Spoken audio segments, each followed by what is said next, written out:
Chapter 7 as well as chapter 8 दोनों खत्म कर दिया था। हाँ, लास्ट ने वही लास्ट लेक्चर चैप्टर नंबर 7 खत्म किया था, chapter number 8 and even chapter number 11 more than half हो चुका था। हम्म। सो चैप्टर नंबर 11 खत्म करने की 9 स्टार्ट करें? खत्म करते सर। चलेगा, ठीक है। एक रिकैप दे देता हूँ चैप्टर नंबर 11 में क्या हुआ था। चैप्टर नंबर 11 में हम लोग देखते हैं फेसिज्म के बारे में। फेसिज्म का ना फर्स्ट पेज पे, चैप्टर के फर्स्ट पेज पे एक लोगो दिया होगा फेसिज्म का। Can you see it? मतलब एक ऐसा बंडल ऑफ वुड है हाँ हाँ, दिख रहा है। और एक एक्स लगा हुआ है। वो बहुत इंपॉर्टेंट है पिक्चर स्टडी के पॉइंट ऑफ व्यू से और एमसीक्यू पॉइंट ऑफ व्यू से। मतलब एमसीक्यू में दे कैन आस्क यू कि what does this picture represent वगैरह। ठीक है। एंड या एंड योर हिस्ट्री का प्रीलिम्स का मैंने डेट बताया था ना लास्ट लेक्चर। हाँ। हाँ, तो हिस्ट्री का prelim paper is ready and अच्छे से तैयारी करना। एंड पेपर इजी नहीं सेट है, ठीक है, इजी नहीं है। सो आई गारंटी कि 65 के ऊपर लेके आओगे तो जो चाहिए होगा मैं दे दूंगा, ठीक है, बट बिना कॉपी किए। ओके। हाँ, मुझे पता है अभी सिलेबस कंप्लीट नहीं हुआ है, बट जो चैप्टर सिलेबस के अंदर है उसमें अगर तुमने एक दो मिस्टेक की तो चलेगा, ठीक है, बट अच्छा मतलब डिसेंट मार्क्स लाने का कोशिश करना क्योंकि पेपर टफ है।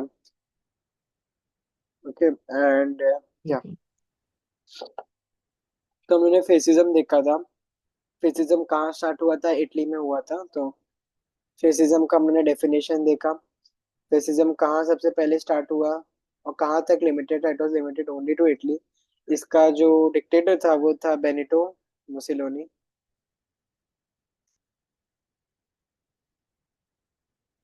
ठीक है। एंड उन्होंने कॉजेज देखे थे, कई कॉजेज थे उसमें, ठीक है। एंड उसमें से एक इम्पोर्टेंट कॉज था बेनिटो मुसोलिनी का चारिस्मेटिक पर्सनैलिटी। और भी काफी सारे कॉजेज थे। नाजिज्म के जो एम्स थे वो ओमिट है, कैंसल है। फेसिज्म सॉरी फेसिज्म की एम्स कैंसल है। फेसिज्म इन इटली भी कैंसल है। बैकग्राउंड कैंसल है। राइज ऑफ मुसोलिनी भी कैंसल है। And even end of fascism in Italy भी कैंसल है। Impact of fascism in Italy भी कैंसल है। Now coming to Nazi dictatorship in Germany. तो नाजी डिक्टेटरशिप जर्मनी दिख रहा है, वो वाला पार्ट। हाँ। तो उसमें जो बैकग्राउंड है वो वो पढ़ लो। बैकग्राउंड पढ़ लो, बट उतना डिटेल में बैकग्राउंड जो पैराग्राफ है वो पढ़ते हैं, उतना डिटेल में आता नहीं है। Now coming to Hitler's rise to power. Adolf Hitler was an Austrian by birth. Austria भी एक कंट्री जो कि वर्ल्ड वॉर टू में एक काफी ज्यादा मेजर रोल उसने किया था प्ले, और वर्ल्ड वॉर वन में भी जर्मनी के साथ था वो। And had fought in the German army during the First World War and he had attained the rank of a corporal। ठीक है। In 1919 he joined a small political group, एक political छोटी सी एक स्मॉल पॉलिटिकल पार्टी ज्वाइन की जिसका नाम था जो जर्मन वर्कर पार्टी, ठीक है, TGWP। अगर तुमसे जितना हो सके याद नहीं हो पा रहा है तो जितना हो सके उसके शॉर्ट एब्रीवेशंस बनाओ, कुछ भी हो, ठीक है। लाइक जैसे ग्रुप 3 वगैरह होता है, मैं जैसे कमर्शियल एप्लीकेशन का अपना बता रहा हूँ कि आई यूज टू मेक हर एक चीज का शॉर्ट फॉर्म। इनफैक्ट मैं पूरा चैप्टर ही शॉर्ट फॉर्म कर देता था, बड़े बड़े स्टेटमेंट्स को शॉर्ट फॉर्म। तो अगर नहीं याद हो रहा है तो best way to is to like ऐसे शॉर्ट फॉर्म्स याद करो जो ऐसे शॉर्ट फॉर्म्स बनाओ जो याद हो जाए, ठीक है। The German Workers' Party, which was based in Munich. Munich is a place in Germany. Soon he became its leader and changed its name to the National Socialist Party or the Nazi Party. ठीक है। Hitler had planned to capture the power through a march on Berlin. He was arrested and jailed, and but released long before his term was over. In jail, he wrote "May Kampf," literally meaning "my struggle," which expressed some of the most monstrous ideas of the Nazi movement. ठीक है। तो Hitler ने सोचा था जैसे वो Nazi जो German workers party था उसके हेड बने, तो उसने क्या सोचा कि अब उसका नाम चेंज करते, तो नाम चेंज करके नेशनल सोशलिस्ट पार्टी या नाजी पार्टी रख दिया, ठीक है। और हिटलर ने सोचा कि अब मैं इस पार्टी का हेड हो चुका हूँ तो आई थिंक सो कि अब मैं बर्लिन पे मार्च करके मेजोरिटी गेन करके जर्मनी की गवर्नमेंट को अपने हाथ में ले सकता हूँ। तो जैसे ही वो बर्लिन के मार्च में निकला पर उसको अरेस्ट कर लिया गया था हिटलर को, ठीक है। एंड अरेस्ट करने के बाद उसको जेल में डाल दिया था कुछ सालों के लिए। पर उसके टाइम पीरियड मतलब जो जेल का प्रिजन का टाइम पीरियड था उससे काफी पहले उसको निकाल दिया गया था। और जब वो जेल में था तो उसने एक बुक लिखी थी। ये बुक इम्पोर्टेंट है एमसीक्यू पॉइंट ऑफ व्यू से। इवन सेक्शन बी में भी पूछ सकते हैं, मेक कॉम्फ करके। हो सकता है तुम्हें बुक का ऐसा photo they they, and they can ask you what is this.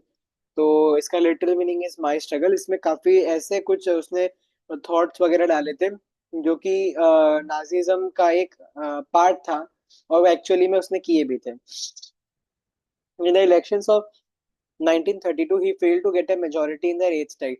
जैसे यहाँ इंडियन गवर्नमेंट में लोकसभा है, वहां पे उसको रेट बोलते हैं, ठीक है। A coalition government headed by von Papen could not continue for long. President Hindenburg then offered chancellorship to Hitler, who formed his first Nazi government on January 13, 1933. General elections were ordered. In spite of the terror of the Nazis, the Nazi party could not win a majority in the parliament. Then Hitler assumed dictatorial powers. After President Hindenburg's death, Hitler became president and chancellor and adopted the designation of Führer. Hitler abolished the constitution and made himself the dictator of Germany. ठीक है। Now coming to fall of Hitler, तो ये सब हमने देखा कि कई बार elections हुए 1932 में। कोalition मतलब कोalition गवर्नमेंट फॉर्म हुआ पर नहीं सरकार चल पाई। फिर एक गवर्नमेंट कोalition गवर्नमेंट बनी जिसके हेड थे वॉन पिपन, वो भी नहीं चल पाई थी। फिर उसके बाद जो उस समय जर्मनी के प्रेसिडेंट हिंडनबर्ग थे, उन्होंने हिटलर को एक ऑफर दिया कि तुम जर्मनी के चांसलर बन जाओ, ठीक है। जैसे यहाँ इंडिया में प्राइम मिनिस्टर होता है, वहां पे चांसलर वाइस चांसलर वगैरह होता है, ठीक है। तो हिटलर ने तुरंत ही फिर उसने चांसलरशिप अज्यूम की जनवरी 30, 1933 में। और वो जर्मनी का सबसे टॉप मोस्ट लीडर हो गया। एंड बहुत जल्दी जनरल इलेक्शंस वापस से करवाए गए 1932 के 1933 में, फिर से इलेक्शंस कराए गए। नाजीज की इतना ज्यादा खौफ था, इतना ज्यादा टेरर था पूरे जर्मनी में। पर तब भी नाजी को मतलब जर्मनी हिटलर की पार्टी को प्रॉपर वोट नहीं मिला and he lost the election, ठीक है। ड्यू टू विच जब हिटलर भड़क गया कि मेरी इतने टेरर की वजह से भी मैं नहीं जीता, तो उसने तुरंत ही डिक्टेटोरियल पावर्स अज्यूम कर ले। इलेक्शंस को खत्म कर दिया, कोई इलेक्शन नहीं होगा, मैं ही सब कुछ हूँ, ठीक है। ये अज्यूम द डिक्टेटरशिप। उसके बाद हिंडनबर्ग की डेथ के बाद हिटलर अपने आप को प्रेसिडेंट भी मान लिया, अपने आप को चांसलर भी मान लिया, और अपने आप को डेजिग्नेशन दे दिया दे फरर करके, ठीक है। That means the leader. Hitler abolished the constitution and made himself the dictator of Germany. Now coming to fall of Hitler.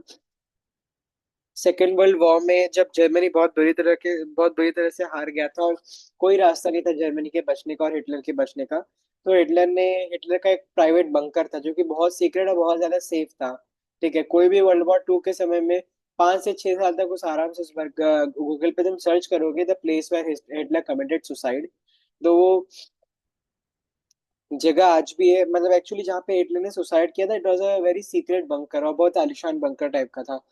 पर हिटलर ने वहां पे सुसाइड किया, उसी के कुछ दिन बाद ही वर्ल्ड वॉर 2 के दौरान वहां पे बॉम्ब गिरा दिया गया था, जो कि वो पूरा बंकर खत्म हो गया।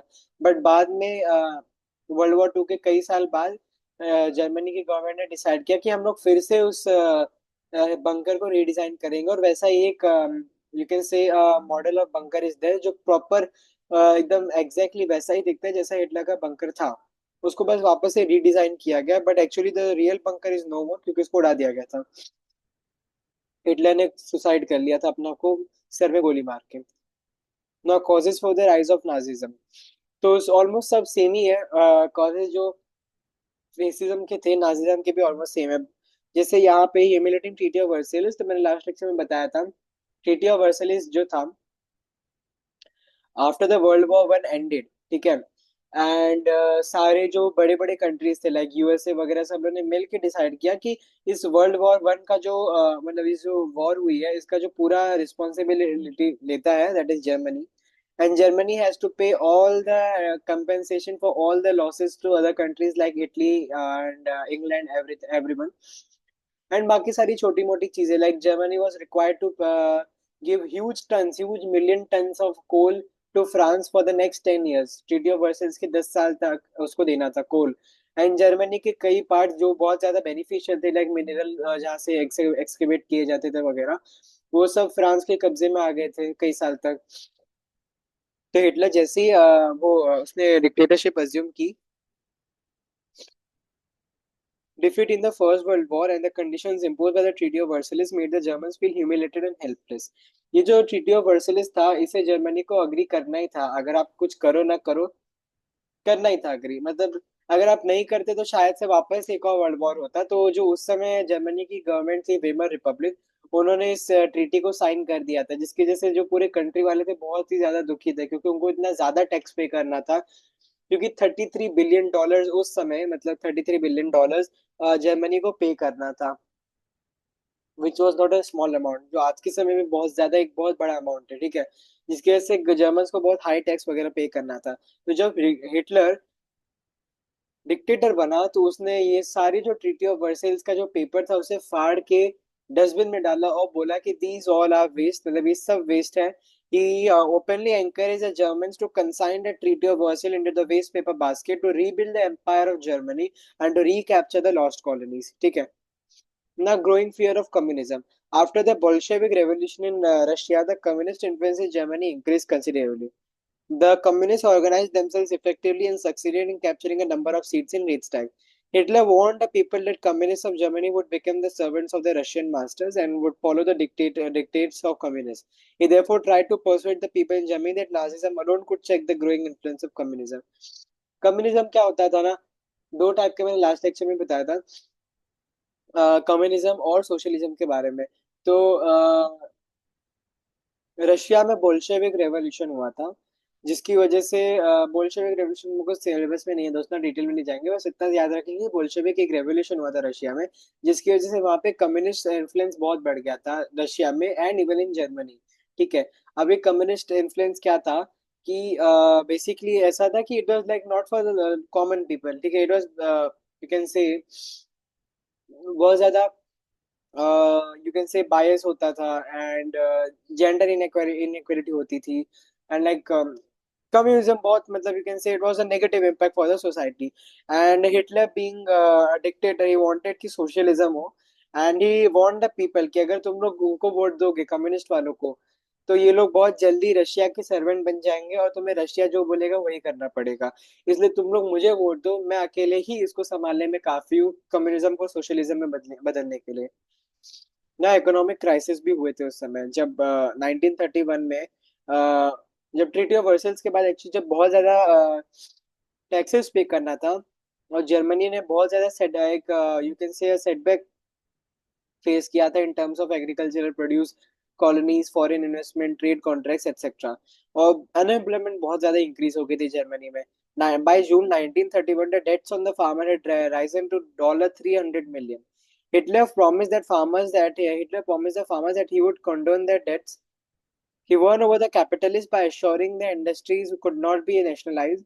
The Nazis exploited the situation and assured that people that if they would abide by Nazi ideology, the economic misery would come to an end and Germany would regain her lost glory. तो 1931 के जून में treaty of वर्सली से लेकर जून 1931 तक farmers के ऊपर एक बहुत बड़ा लोन का डेट, मतलब एक बहुत बड़ा डेट आ चुका था, अराउंड $300 मिलियन का।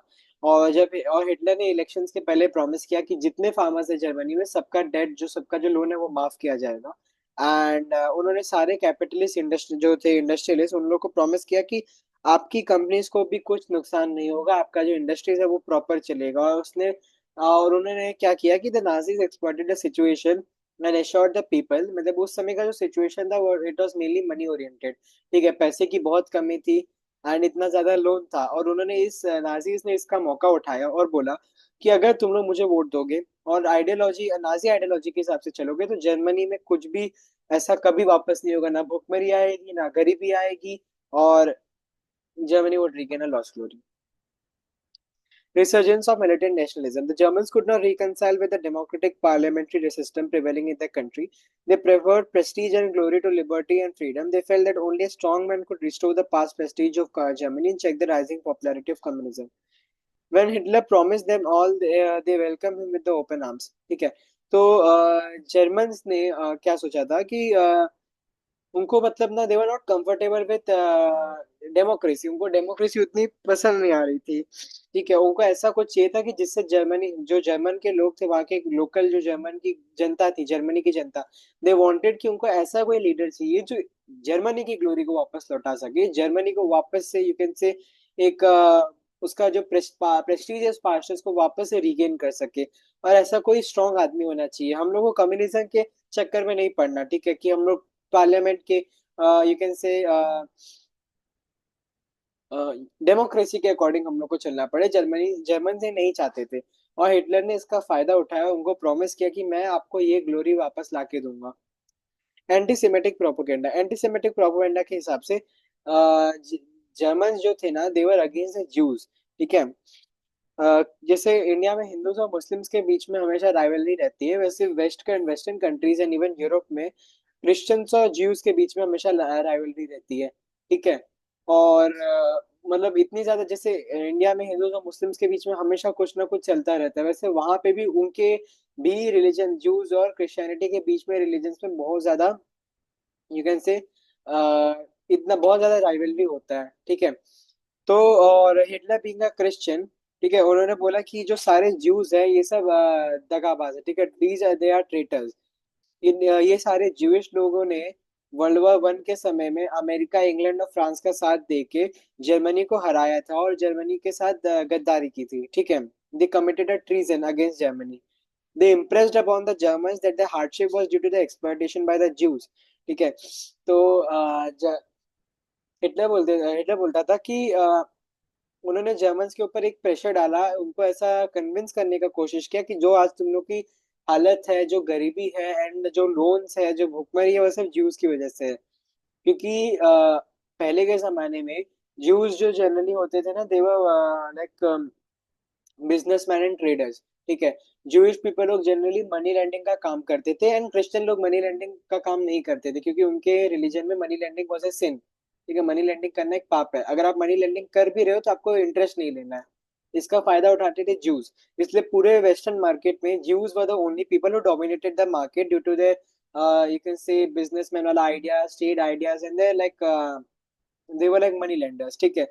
जिसकी वजह से हिटलर बोलता है कि आज ये लोग जो मार्केट डोमिनेट कर रहे हैं, इसकी वजह से आपकी हालत इतनी खराब हो गई है। एंड ये जो एंटी सेमेटिक प्रोपोगेंडा था, जिससे जर्मनी, मैंने लास्ट लेक्चर में बताया था कि हिटलर बोलते हैं कि अगर तुम्हें लोगों को अपनी बातों में उलझा के रखना है और हमेशा अपनी गवर्नमेंट को मेजोरिटी में लाना है, तो हिटलर ने बोला था कि उनको हमेशा रिलीजन के बेसिस में हमेशा उनको उलझा के रखो। ठीक है, इसलिए हिटलर ने भी एंटीसेमेटिक प्रोपोगेंडा किया था ज्यूज और क्रिश्चियंस के बीच में। एंड नाउ या एब्सेंस ऑफ स्ट्रॉन्ग ऑपोजिशन। जिस स्पीड से जर्मनी में नाजी पार्टी का ग्रोथ हो रहा था, उस स्पीड से किसी पार्टी का ग्रोथ नहीं हो रहा था। इसलिए जर्मनी पार्टी को, सॉरी, नाजी पार्टी को एक फेवरिज्म मिला कि उनके अगेंस्ट कोई पार्टी थी ही नहीं। ठीक है। Nobody was there against the Nazi party, क्योंकि नाजीज का इतना ज्यादा खौफ था कि अगर कोई उनके खिलाफ भी जाता तो उसको उड़ा दिया जाता था। एंड जितनी पॉपुलैरिटी नाजी की बढ़ रही थी, नाजिज्म की, और किसी पार्टी की नहीं हो रही थी, जिसकी वजह से नाजी पार्टी एक बहुत ही सडन वेव की तरह अचानक से उभर के आया, एंड उसमें काफी ज्यादा पावर थी। And absence of strong opposition का यहाँ पे था। Establishment of volunteer corps. Under the Treaty of Versailles, Germany's military force was considerably reduced and a large number of German soldiers were thrown out of employment. Hitler roped in all these soldiers and organized them into volunteer corps. They that served as party army. The members of the volunteer corps propagated the program of the Nazi party and worked for safeguarding its interests. तो treaty of Versailles अभी हम लोगों ने पढ़ा नहीं है। Treaty of Versailles में हमें उसमें बताया गया है कि जर्मनी की जो इतनी बड़ी आर्मी थी, उसे रेड्यूस करके सिर्फ और सिर्फ 1 लाख कर दिया गया था, लैंड आर्मी को। ठीक है।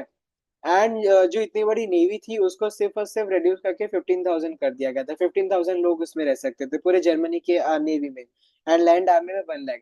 एंड एयरक्राफ्ट वगैरह जर्मनी से बैन कर दिया गया था कि वो कभी भी एयरक्राफ्ट नहीं उड़ा सकता। सबमरीन्स वगैरह सब बैन कर दिया गया था। और जो बाकी सारे सोल्जर्स थे, उनको जॉब से निकाल दिया गया था। तो हिटलर ने क्या किया कि जिन जिन सोल्जर्स को जॉब से निकाला गया था और जिन सारे एयरक्राफ्ट को अबेंडन किया था, इन सबको एक साथ लाया, एक साथ एक रस्सी में बांध दिया। मैंने लिटरली उनको बांधा नहीं, मतलब एक साथ सबको एम्प्लॉयमेंट दे दिया और उनको ग्रुप में बांट दिया था। उन्होंने लास्ट लेक्चर में देखा था ब्राउन शर्ट्स, ब्लैक शर्ट्स करके, जो पार्टी के आर्मी से, मैंने बताया था ना लास्ट लेक्चर में कि ब्राउन शर्ट्स का क्या काम था, ब्लैक शर्ट्स वाले लोग का क्या काम था। हाँ हाँ ठीक है, सो ये लोग बेसिकली वही थे। Now, charismatic personality of Hitler, तो nothing but the last point of the fascism, Benito Mussolini का भी सेम था। हिटलर एक ऐसे, उनकी पर्सनालिटी, ऐसा उनका एटीट्यूड था, ऐसा उनका यू कैन से बॉडी स्टाइल बोलने का जो था, वो ऐसे speaker, just a minute.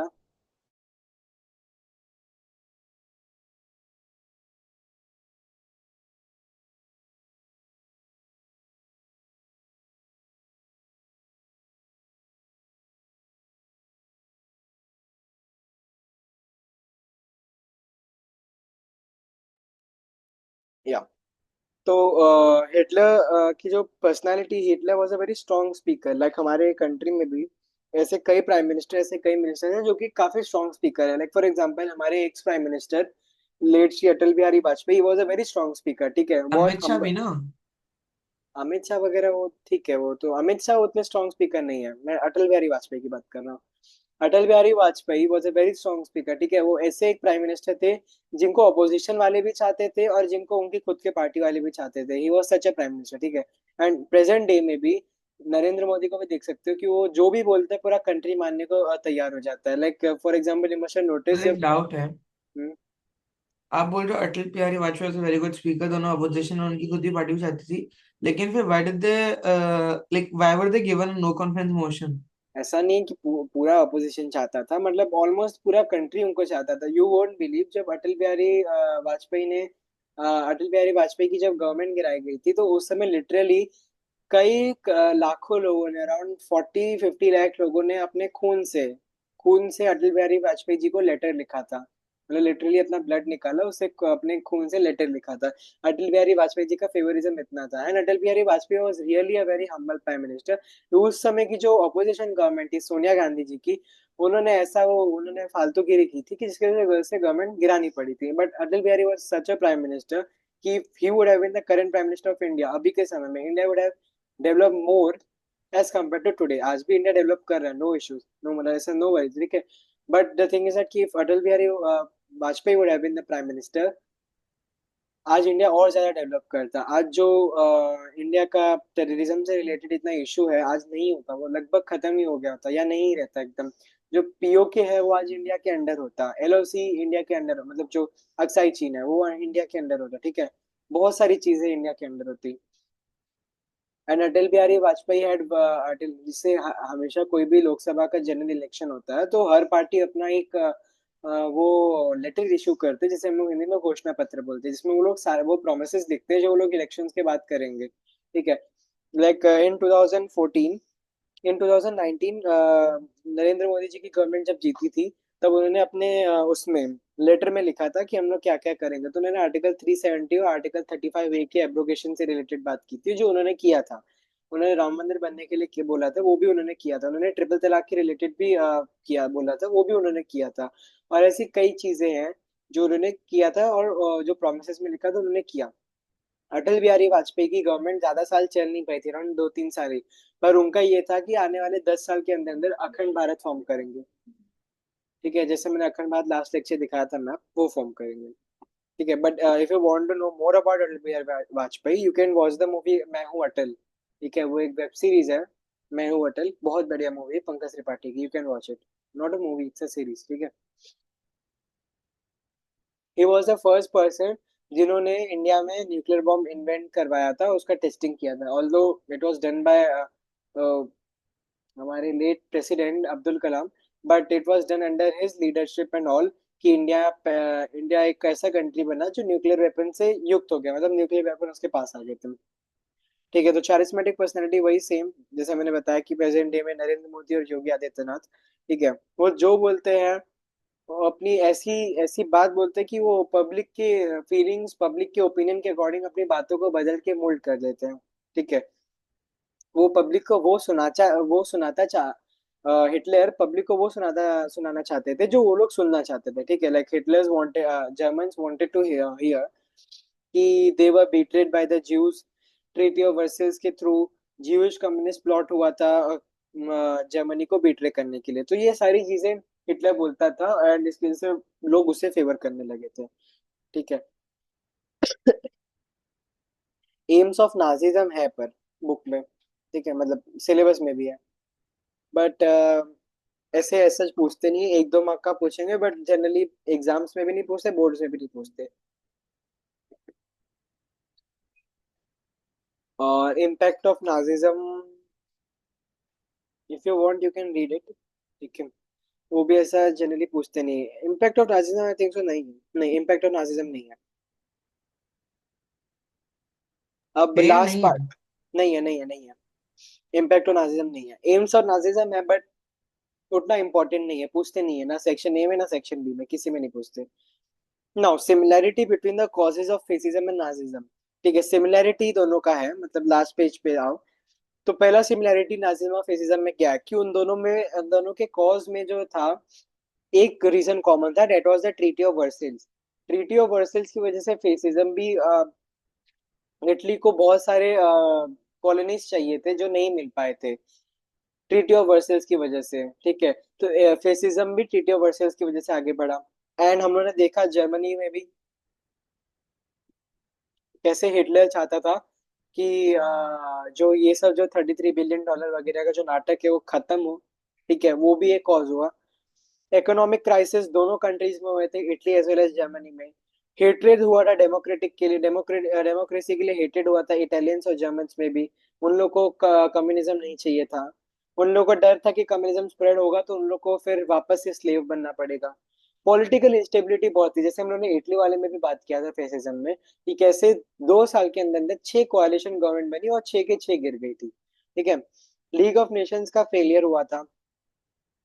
Leadership provided by Mussolini and Hitler, तो दोनों के कॉजेस का जो लास्ट पॉइंट है, चारिस्मेटिक पर्सनालिटी, दोनों में ही कॉमन है। दोनों का पर्सनालिटी ऐसा था, स्पीकर उन लोग ऐसे थे, they were very good and powerful speaker, कि उन लोगों का लीडरशिप भी कॉज था। अब दोनों के आइडियोलॉजीज में सिमिलरिटी क्या है? दोनों में faith, they have to have faith in totalitarian rule. ठीक है, टोटलिटेरियन रूल का अगर तुम्हें कंसेप्ट समझना है तो इम्पैक्ट ऑफ नाजिज्म है कि नहीं टेक्स्ट बुक में तुम्हारे? तो आप ब्रीफ में बता दो क्या है। ओके, तो टोटलिटेरियन रूल के अकॉर्डिंग क्या था कि दे वांटेड कि पूरे कंट्री का जो पावर था, पूरे कंट्री का सेंटर रहता था, वो एक आदमी के हाथ में होना चाहिए, मतलब लाइक अ राजा एंड अ प्रजा। ठीक है, राजा पूरे कंट्री को संभालता था। मतलब ऐसे डेमोक्रेसी नहीं होती थी कि पीपल वोट करते थे, राजा को तो ही बनता था। वो जैसे आज रशिया में है वैसा ही same way. To despise democratic political system, वही से कि अगर टोटलिटेरियन रूल करना है, अगर एक आदमी के हाथ में पावर डालनी है तो डेमोक्रेटिक रूल को खत्म करना पड़ेगा। To hold that the state is supreme and it could suppress the fundamental rights and freedoms of individual. To uphold one party, one leader. To believe in aggressive nationalism and imperialism. Aggressive nationalism and imperialism हम लोग world war 1 और world war 2 में detail में पढ़ेंगे। ठीक है, imperialism वगैरह हम लोग वर्ल्ड वॉर 1 में पढ़ेंगे, अग्रेसिव नेशनलिज्म में वर्ल्ड वॉर 2 में पढ़ेंगे। To regard war as an instrument for furthering national interest. To uphold intensely nationalistic, anti communistic and anti democratic rule. ठीक है, तो we complete a chapter number 11 here. ठीक है, अभी तक कोई इस चैप्टर में कोई डाउट है? रास्ते अभी डाउट नहीं है, पढ़ूंगा तो फिर काफी ढंग से समझ में आएगा। ठीक है, अभी चैप्टर नंबर 9 करते हैं।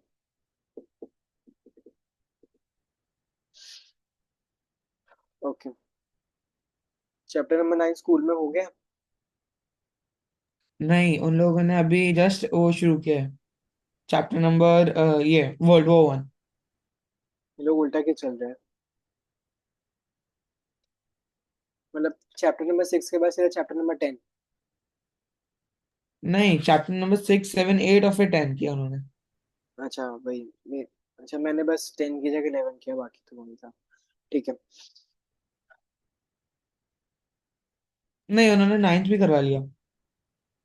9th भी करवा दिया। ठीक है, चैप्टर नंबर 9 में तुम्हें ये है, events that led to the cabinet mission, text book में दिया। हाँ, दिया है। उसे ओमिट कर दो। उससे क्या कर दूं? ओमिट ओमिट, खत्म। अच्छा। ठीक है, नाउ मेरी आवाज आ रही है अभी? हाँ, आ रही है। Now coming to cabinet mission in India. तो क्लेमेंट एटली जो उस समय के नए ब्रिटिश प्राइम मिनिस्टर थे ब्रिटेन की, एंड इन और हाउस ऑफ कॉमन्स, जैसे हमने अभी देखा जर्मनी में जो पार्लियामेंट होता है तो उसे हम लोग रेजटैग बोलते हैं, इंडिया में हम लोग लोकसभा राज्यसभा बोलते हैं, एंड वहाँ इंग्लैंड में, मतलब वहाँ यूनाइटेड किंगडम में इसे हाउस ऑफ कॉमन्स बोलते हैं। तो हाउस ऑफ कॉमन्स में क्लेमेंट एटली फरवरी 1946 को अनाउंस करते हैं कि एक कैबिनेट मिशन भेजा जाएगा इंडिया में, जिससे जल्दी इंडिया को इंडिपेंडेंस दिया जाएगा। और इंडिया का जो इंग्लैंड, मतलब जो ब्रिटिशर्स के हाथ में जो पावर है, वो अब इंडियंस के हाथ में दी जाएगी। और इस मिशन का एम होगा कि जल्दी इंडियन लीडर्स को हेल्प करे डिसाइड करने में कि उनको कौन सी टाइप की गवर्नमेंट चाहिए। जैसा चाइना में, मतलब जैसे अभी प्रेजेंटली कैसा चाइना में है, वैसा उनको चाहिए डिक्टेटर टाइप का कि दे वांट डेमोक्रेटिक वाला समथिंग ऐसा, ठीक है। The cabinet mission arrived in India 1946, और उस मिशन में 3 मेन लोग थे। सबसे पहले पैथिक लॉरेंस, जो कि सेक्रेटरी ऑफ स्टेट थे। सर स्टेफोर्ड क्रिप्स, जो कि president of the board of trade थे। जो क्रिप्स मिशन उन्होंने पढ़ा था, ये वही सर स्टेफोर्ड क्रिप्स है। And AV Alexander, the first lord of admiralty. अब ये सब मत पूछना फर्स्ट लॉर्ड ऑफ एडमिरल्टी वगैरह क्या है, ये बोल लो कि पोस्ट वगैरह होते हैं। जैसे हमारे यहाँ इंडिया में हर एक चीज के मिनिस्टर्स होते हैं, एजुकेशन मिनिस्टर हो गया, फाइनेंस मिनिस्टर हो गया, ये तो कुछ प्रोमिनेंट कैबिनेट मिनिस्टर्स हो गए।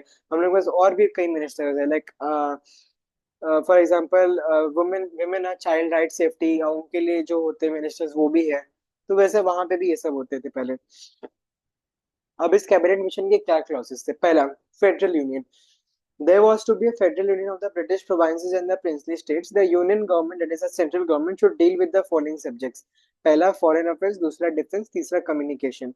The union government should have the power to raise the finances for the above mentioned subjects. तो एक फेडरल यूनियन होना चाहिए था, जो अभी तक जितने भी पार्ट्स इंडिया के हैं, मतलब जितने भी पार्ट्स ब्रिटिश प्रोविंसेस के अंडर आते हैं, like B it present Pakistan, present Bangladesh वगैरह, ये सब एक सेंट्रल गवर्नमेंट के अंडर आने चाहिए, ठीक है।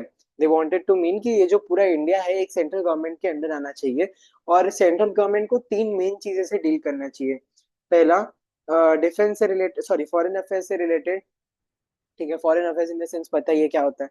डिफेंस, सेकंड डिफेंस से रिलेटेड उसे डील करना चाहिए। और तीसरा communication, communication is also very important, ठीक है।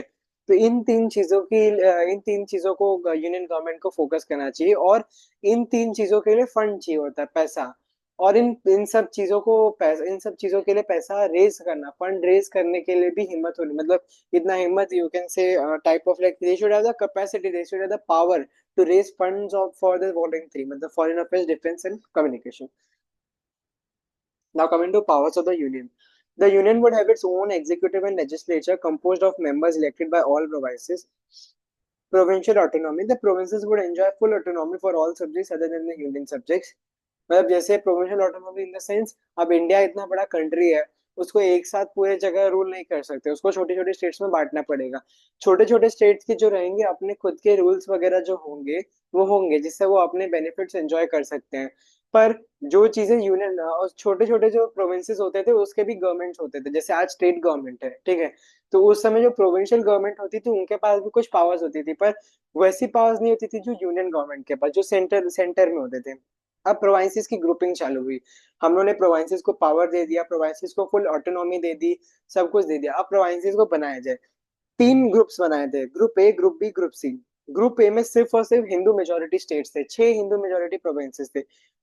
ऐसे याद रखो मैप के थ्रू। साउथ में मद्रास, वेस्ट साइड में Bombay, that is your, you can say Maharashtra वाला region, Bombay. Third is central provinces, that is a current Madhya Pradesh. Fourth is united provinces, that is a current Uttar Pradesh. Fifth is Bihar and the sixth one is Odisha या ओडिशा, ठीक है। Group B. Group B में इसमें 3 provinces होने वाले थे Muslim majority population के। जो पहला होने वाला था पंजाब। पंजाब उस समय मुस्लिम मेजोरिटी पॉपुलेशन था, एंड इवन सिख भी थे, बट हिंदूज बहुत कम थे। आज भी पंजाब में हिंदूज बहुत कम है, ठीक है। Second is NWFP, north west frontier province, जो कि पाकिस्तान में अब आता है, जो कि पंजाब के you can say west Pakistan में वो आता है, NWFP। और सिंध, सिंध में भी मुस्लिम्स थे एंड सिख्स थे। Now group C. ये जो ग्रुप सी होने वाला था, इसमें ऐसे कुछ स्टेट्स होने वाले थे जो उनको मतलब ऑप्शन दिया जा रहा था कि आप या तो ग्रुप ए ज्वाइन कर सकते हैं या तो ग्रुप बी ज्वाइन कर सकते हैं, ठीक है। तो पहला था बंगाल और दूसरा था आसाम। इन दोनों ही जगह पे यू कैन से एक वो प्लेबिसाइट हुआ था, जहां पे मतलब एक इलेक्शन छोटा सा हुआ था, जो बता सके कि वहाँ के लोगों का मूड क्या है, कि whether they want to join Pakistan और whether they remain want to remain in India, ठीक है। तो ये 2 स्टेट्स है, बंगाल और Assam. Of the chief commissioners provinces which Delhi, Ajmer, Marwar and Coorg. Delhi मतलब पता है क्या है, अजमेर मरवाड़ मतलब that is your central and western Rajasthan, central and eastern Rajasthan, sorry. Coorg मतलब जो साउथ में एक है प्लेस, वो भी एक प्रोविंस था। और इन लोग को ऑप्शन दिया गया था कि आप या तो ग्रुप ए ज्वाइन करें, और बलूच सॉरी, ये जो दिल्ली, अजमेर, मरवाड़, कुर्ग वाला है, इनको ग्रुप ए ज्वाइन करना था, और बलूचिस्तान को ग्रुप बी ज्वाइन करना था। और जो ऊपर 2 दिए हैं इन लोग का ऑप्शंस था, Bengal, Assam. Are you getting my point? समझ में आया ग्रुप सी? हाँ लेकिन अगर पूछे कि बलूचिस्तान किस में था तो क्या लिखूं, ग्रुप सी लिखूं या ग्रुप बी नहीं नहीं, लिखूं? वो ऐसा नहीं पूछेंगे। They won't ask you such questions, तुम्हें बस डायरेक्टली पूछेंगे ग्रुपिंग ऑफ प्रोविंसेस लिखो। ग्रुपिंग ऑफ प्रोविंसेस में तुम्हें 3 ग्रुप्स लिखने हैं, ठीक है। ऐसा डिटेल में नहीं पूछेंगे। और राजस्थान ऐसा सच कोई वर्ड नहीं मेंशन है, या ठीक है, राजस्थान जैसा कोई वर्ड मेंशन नहीं, इट इज मेंशन अजमेर और मरवाड़, ठीक है। And Ajmer Marwar are comes under Rajputana, ठीक है। और ये एक छोटा सा रीजन था जो कि ग्रुप ए ज्वाइन होने वाला था, ठीक है। तो ऐसा डिटेल में नहीं पूछेंगे, बट हाँ, ये group A, group B, group C याद रखना। और एक कॉन्स्टिट्यूंट असेंबली फॉर्म हुई थी, ठीक है। ये कॉन्स्टिट्यूंट असेंबली एक ऐसी असेंबली थी जो कि एक कॉन्स्टिट्यूशन बनाएगी नए इंडिया के लिए, कि क्या रूल्स एंड रेगुलेशंस होंगे। और इस असेंबली में 389 लोग होने वाले थे, जिसमें से 296 जो थे वो ब्रिटिश प्रोविंसेस में आने वाले, ब्रिटिश प्रोविंसेस से आने वाले थे। That is your Bombay, Madras, United province, central province, Bihar वगैरह, ठीक है। एंड जो बाकी 93 मेंबर्स बचे थे, वो लोग आने वाले थे प्रिंसली स्टेट से। दैट इज योर हैदराबाद हो गया, जम्मू कश्मीर हो गया, राजपूताना के कुछ स्टेट्स हो गए, कुछ प्रोविंसेस हो गए, ठीक है। ये प्रिंसली स्टेट से आने वाले थे। माइनॉरिटीज को भी रिप्रेजेंटेशन मिलने वाला था, ठीक है। अलग अलग सेपरेट इलेक्टोरेट्स होंगे मुस्लिम्स के लिए और सिख्स के लिए और अदर्स बैकवर्ड कम्युनिटीज जो थोड़ी कम है। Formation of N interim government, एक टेम्पररी गवर्नमेंट बनाई जाएगी फॉर टाइम बीइंग, जिसमें 14 लोग होंगे। एंड इसमें काउंसिल, इसमें जो वाइसरॉय, जो काउंसिल बनेगा, इसमें viceroy would reconstitute his executive council consisting of representing representatives of all communities. तो उस समय जो इंडिया के जो वाइसरॉय होते थे, उनकी खुद की एग्जीक्यूटिव काउंसिल होती थी जो रूल्स वगैरह इंप्लीमेंट करते थे और जो फंक्शनिंग करते थे पूरे इंडिया का। तो वाइसरॉय ने क्या किया कि इस एग्जीक्यूटिव काउंसिल में से हर एक रिलीजन, हर एक कम्युनिटी के रिप्रेजेंटेटिव को उठाया। Hindu representative, Muslim representative, Sikh representative, Indo Christian और एंग्लो इंडियन वगैरह सबको उठा के एक 14 लोगों की कम्युनिटी बनाई, जो कि एक टेम्पररी गवर्नमेंट या तो इंटरिम गवर्नमेंट यू कैन से बनाने वाले थे। और इंडिया को फ्रीडम दिया गया था कॉमनवेल्थ ज्वाइन करने का। Commonwealth was a you can से यूनियन, जो कि सिर्फ यूरोपियन कंट्रीज का एक यूनियन था। Like any country can join but it was for European union only, ठीक है। कॉमनवेल्थ एक ऐसा है कि उनका खुद का ओलंपिक्स होता है, जैसे पूरे वर्ल्ड का एक ओलंपिक्स होता है, उनका एक गेम होता है कॉमनवेल्थ गेम्स, ठीक है, जिसमें यूरोपियंस वगैरह पार्टिसिपेट करते हैं। और ये सिर्फ यूरोपियन यूनियन ही एक तरीके से था। ट्रांसफर ऑफ पावर, ठीक है। अब जैसे कि हम लोग को पता है, ये जो कैबिनेट मिशन था मेनली ये इंडिया को पावर ट्रांसफर करने के लिए बनाया गया था। तो it would be necessary to work out a treaty between the constituent assembly, जो constituent assembly थ्री हमने देखा 389 मेंबर्स की, वो कॉन्स्टिट्यूएंट असेंबली और यूके के जो किंग, उस समय के जो किंग थे, या जो यू कैन से जो मोनार्क था, उन दोनों के बीच में ये होने वाला था ट्रांसफर ऑफ पावर, ठीक है। और टेक्स्ट बुक में rejection of the demand for Pakistan दिया, हाँ वो ओमिट है, नहीं है सिलेबस में, ठीक है। ठीक है। Now coming to reaction of the cabinet mission plan. Congress ने क्या रिएक्ट किया था, ये टेक्स्ट बुक में दिया है क्या?